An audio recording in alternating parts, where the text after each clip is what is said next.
Dnes vám ukážu, jak v naší restauraci připravujeme na proces maso a noční úpravy krkovici, například na knedlo vepřo zelo. Zmáčkneme si symbol, respektive proces maso, zmáčkneme pečení přes noc, velikost si nastavíme malou a propečenost na 72 až 74 stupně. Počkáme, až se nám konvektomat předehřeje. Konvektomat racionál se nám předehřál, je zhruba 10 hodin večer. My vkládáme připravenou krkovici.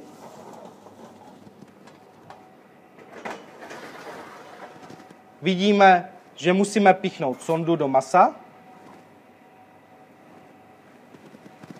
Píchneme, zavíráme dveře a ráno v 8 hodin bude krkovice připravena na výdej.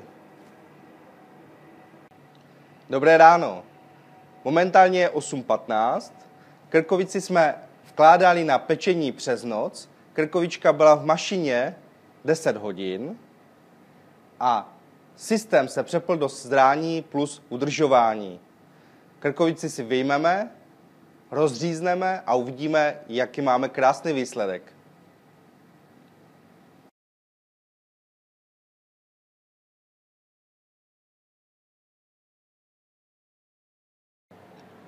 A teď se podíváme, jak nám krkovička dopadla.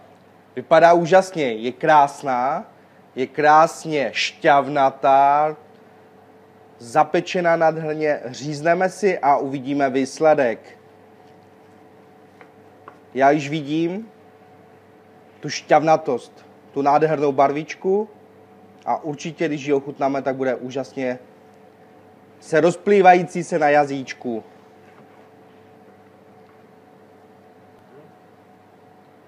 Krkovička je krásně šťavnatá. Já vás zvu na Cooking Live, na vaření, abyste to viděli na vlastní oči. A mějte se krásně a zjednodušte si život díky vaření v konvektomatu Racionál.